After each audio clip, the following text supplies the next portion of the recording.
नमस्कार। Programme 8 PM में एक बार फिर आपका स्वागत है और मैं हूं दर्शपाल गुप्ता। आइए अब नजर डालते हैं आज के समाचारों। नीतीश राजौरा ने सूचना निदेशक का पदभार ग्रहण किया। कार्यभार ग्रहण करने के बाद निदेशक ने विभाग के अधिकारियों और कर्मचारियों के साथ एक संक्षिप्त परिचयात्मक बैठक की। उन्होंने संबंधित अधिकारियों से विभाग के प्रत्येक अनुभाग के कामकाज की जानकारी ली। उन्होंने उम्मीद जताई कि सभी कर्मचारी अपनी सौंपी गई सेवाओं को पूरी दक्षता के साथ पूरा करेंगे और साथ ही उनके मुद्दों और चिंताओं के बारे में उन्हें पूरा समर्थन देने का आश्वासन भी दिया। उन्होंने उभरते मीडिया रुझानों के साथ तालमेल रखते हुए उन्नत तकनीकी नवाचारों के साथ सोशल मीडिया प्लेटफॉर्मों को और अधिक सुव्यवस्थित करने की आवश्यकता पर बल दिया। निदेशक ने जनता को सटीक और वस्तुनिष्ठ सूचनाओं के समय पर प्रसार, पारदर्शिता को बढ़ावा देने और सरकार और जम्मू कश्मीर के नागरिकों के बीच संचार चैनलों को बढ़ाने के महत्व पर प्रकाश डाला। इस मौके पर उपस्थित अधिकारियों ने अपने सौंपे गए कार्यों को और अधिक जोश और उत्साह के साथ करने के प्रति अपनी प्रतिबद्धता की पुष्टि की। संयुक्त निदेशक मुख्यालय विवेकपुरी, उप निदेशक दीपक दुबे, उप निदेशक केंद्रीय सुनील कुमार और अन्य वरिष्ठ अधिकारी और कर्मचारी इस मौके पर उपस्थित थे। भाजपा के वरिष्ठ नेता पूर्व राज्यसभा सांसद शमशेर सिंह मनहास के देहांत पर उनके निवास पर परिजनों से मिलकर सांत्वना प्रकट करने के लिए और श्रद्धांजलि देने हेतु राष्ट्रीय महामंत्री तरुण चुग, प्रदेश अध्यक्ष श्री सत शर्मा, विधायक डॉक्टर DK मन्याल, जिला अध्यक्ष नंद शर्मा सहित कई गणमान्य लोग उनके निवास स्थान पर पहुंचे। सहारखंड पलामोड़ में अवैध रूप से क्रशर को लेकर काम चल रहा है और हम आपको बता दें कि रात के अंधेरे में बेखौफ होकर ये लोग खनन का काम कर रहे हैं। अगर इन्हें रोका जाए तो ये लोगों को JCB से कुचल देने की धमकी दे डालते हैं। प्रोजेक्ट चला रहा है तो ये माइनिंग होती रही बंद तो हुई नहीं। 23 मतलब 2023 से ये बंद पड़ा हुआ है, फिर भी ये चल रहा है, मगर चल रहा है शरारतों तत्वों के साथ। बाकी मैं ये कहना चाहता हूँ कि DMO साहब को आना चाहिए, नहीं तो हम 1-2 दिन तक डिप्टी CM के पास जाएंगे, भाई हमारा मसला हल करो। पुल भी पास है, कितने पुल तो इस बरसात में ढह जाएगा जी, क्योंकि 10-15 फुट डाउन हो गया है लेवल इसका। देखो सामने है 10-15 फुट इसका लेवल डाउन हो गया है, इसी बरसात में ढह जाएगा। कहाँ जाएंगे लोग बरसात के मौसम में, कहाँ जाएंगे? छोटे छोटे बच्चे हैं, हाई सेकेंडरी स्कूल है पास, इधर प्राइमरी स्कूल है, उधर मंदिर है, इधर हमारा पीर बाबा जो है नज़दीक, तो इधर पूरा दिन जो ये गिराट लगा है चलता रहता है। बाकी शरारती लोग इधर बैठे हैं, 1-2 आदमी को बोलने नहीं देते। वो कितनी गुंडागर्दी देखते हैं आपको दिखाया तो है, आपने देखा इधर उस लड़के पर मशीन चला दी थी, कहाँ गया वो बैठा हुआ उधर। ऐसा होना नहीं चाहिए। जब अगर इनके पास कोई NOC है, जो कोई मायने का सर्टिफिकेट है इनके पास, तो हमें दिखाओ तो लाओ, खड ये गवर्नमेंट देती है, जा नहीं तो फिर गवर्नमेंट ने इनको बेचा हुआ होगा ये सारा खड, ठीक है ना, फिर क्यों मायने कर। फॉरेस्ट प्रोटेक्शन फोर्स को मिली बड़ी कामयाबी, नाका तोड़ फरार ट्रक पंजाब से लाया वापस, एक तस्कर गिरफ्तार। बैट है तो बैट हमारे जो बिलो हमारा तैयार होता है तो JNK गवर्नमेंट ने उसके लिए स्पेशल एक एक्ट बनाया है। हमारे जैसे फॉरेस्ट एक्ट है अलग है कि बिलो एक्ट स्पेशली एक एक्ट बनाया था गवर्नमेंट ने, बिलो एक्ट 2002 में। उसमें प्रावधान रखा था एक कि बिलो हमारे JNK में ही तैयार हो और बाहर मत जाए, क्योंकि जो बिलो काटना है, काट के जो तैयार करते हैं, बैट तैयार करते हैं, उससे इंडस्ट्री तैयार होगी, लोगों को रोज़गार मिलेगा। कि जो बिलो काट के इसको फिनिश भी हम JNK में ही करेंगे और JNK में ही हम इसको तैयार करके हमारी इंडस्ट्री डेवलप होगी। तो इसका बाहर जाना बिलो एक्ट स्पेशली बनाया था कि बिलो का जो बाहर है ट्रांसपोर्ट, इसका एक्सपोर्ट बंद है out of JNK without permission. तो क्या गाड़ी कहाँ पे पकड़ी है? तो हमें परसों पहले भी हमें परसों एक इनपुट आया था संडे को कि मॉर्निंग की वहाँ से एक बिलो गाड़ी निकल रही है।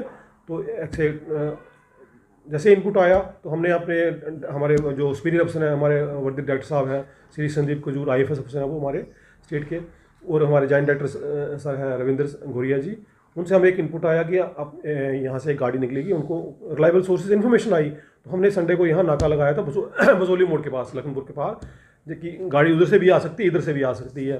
तो कोई लगभग रात को नाका लगाया था, कोई 12 बजे के करीब लगभग हमें कोई इनपुट आया, लड़कों ने कहा कि ये गाड़ी निकल गई है, क्योंकि हाईवे पे पूरी गाड़ियाँ रोकना संभव नहीं होता है। तो रात के अंधेरे में कैनवा में गाड़ी निकल गई। जैसे ही गाड़ी निकली तो तो हमने फिर हम एक्टिव हो गए। ये नाका में हम सारे थे, मेरे दोनों ईडी हमारे साथ थे, मैं भी था। तो हमने इमीडिएटली हमारे जो पुलिस सुपीरियर अफसर और पुलिस को हमने साथ में लिया, और एसएचओ लखनपुर जो थे उन्होंने हमें कॉपरेट किया। हमने इमीडिएटली उनको कांटेक्ट किया, तो उन्होंने अपने बंदे भी भेजे, हमारे साथ लगाए, और पंजाब पुलिस से कांटेक्ट किया हमने। फिर एक गाड़ी अल्टीमेटली कहीं हमने ये कोई 1:30 बजे गाड़ी इंटरसेप्ट की, ये नंगल के पास, जो Nangal SHO Nangal lady officer हैं, तो अनीता ठाकुर जी, उनको हमने कांटेक्ट किया। उन्होंने अपने नाके में इस गाड़ी को डिटेन कर लिया। फिर नेक्स्ट डे हम मंडे को, पिछले कल हमने मंडे को जाके वहाँ वहाँ लीगल फॉर्मेलिटी करके और ट्रक को हमने वापस लाया। उसमें हमें पंजाब पुलिस का भी कोऑपरेशन रहा, और फिर हमें जो पंजाब का फॉरेस्ट डिपार्टमेंट है, जो डीएफओ पठानकोट है, उनसे भी हमें कोऑपरेशन लेके जो भी लीगल फॉर्मेलिटी थी पंजाब पुलिस की और पंजाब फॉरेस्ट डिपार्टमेंट की, वो हमने पूरी करके लीगली हमने वहाँ से ये ट्रक वापस कल शाम को हम ले आए इसको अपने कॉम्प्लेक्स में। तो ये जो ट्रक है, इसमें लगभग कोई 3000 बिलो क्लप्ट है, जो एज पर बिल है इसका, बिल है उसका, वो हम बाकी हमने रात को डिटेन लिया था। आज हमने लेबर हाई की है, अभी इसको आपके सामने हम इसको अनलोड कर रहे हैं। तो एग्जैक्ट नंबर क्या है, कितना है, वो हम सीजर में डालेंगे, ठीक है। तो जो बिलो एक्ट है, ये 2000 का बिलो एक्ट है, उसमें सेक्शन 3 के अंदर इसका movement outside state totally band है।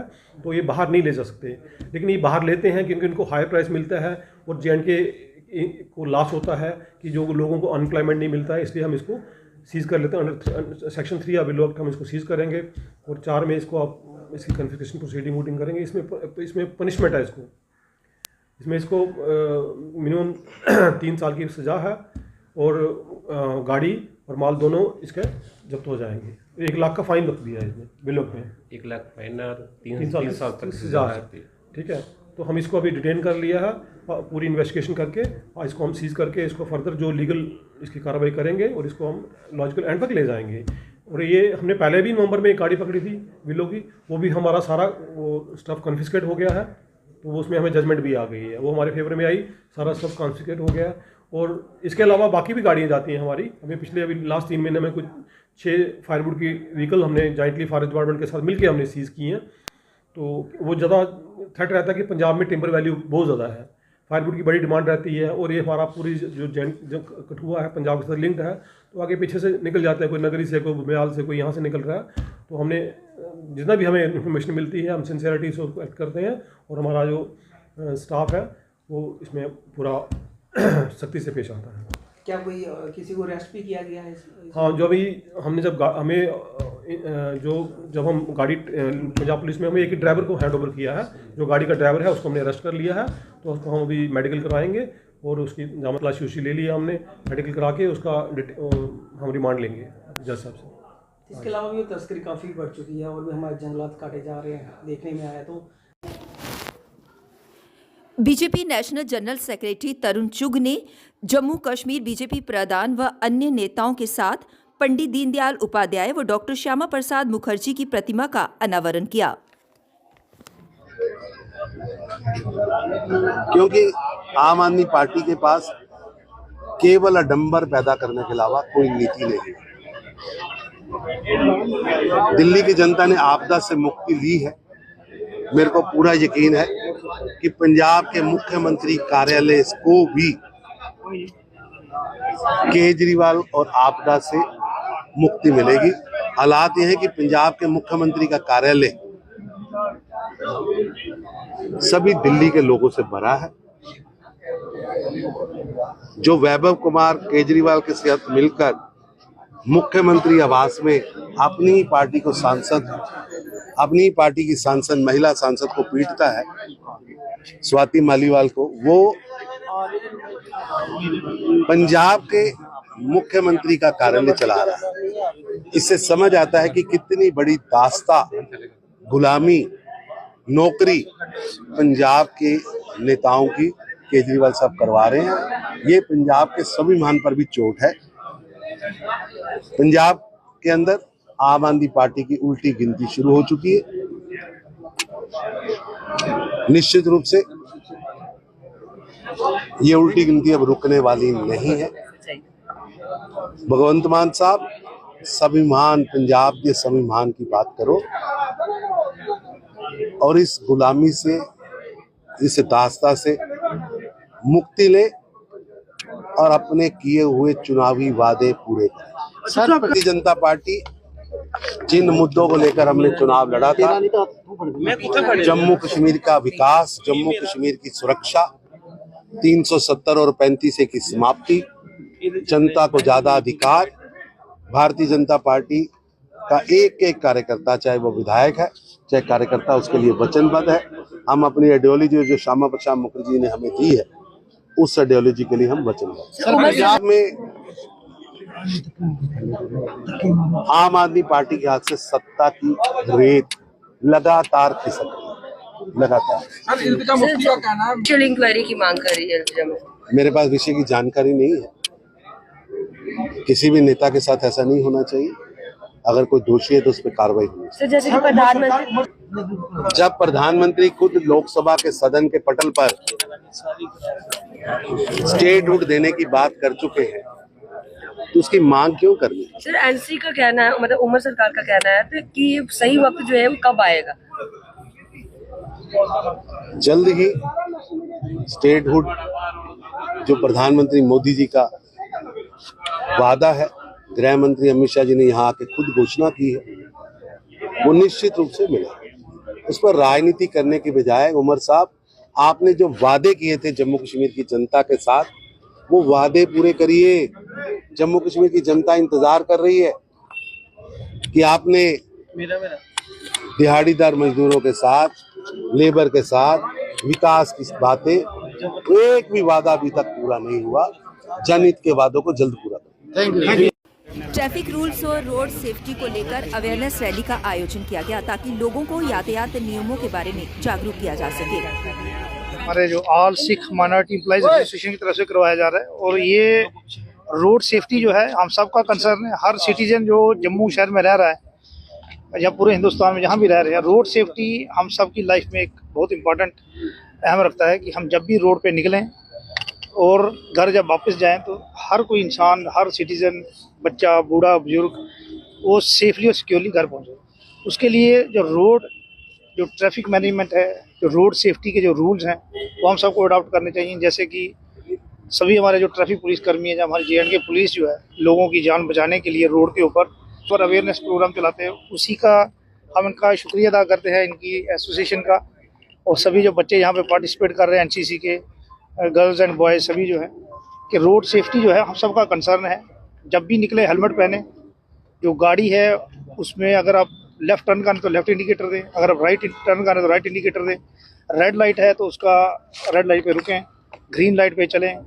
और सीनियर सिटीजन अगर कोई सड़क क्रॉस कर रहा है तो ज़ेब्रा लाइन पे सीनियर सिटीजन का सम्मान करते हुए उसको रोड क्रॉस में मदद भी करें।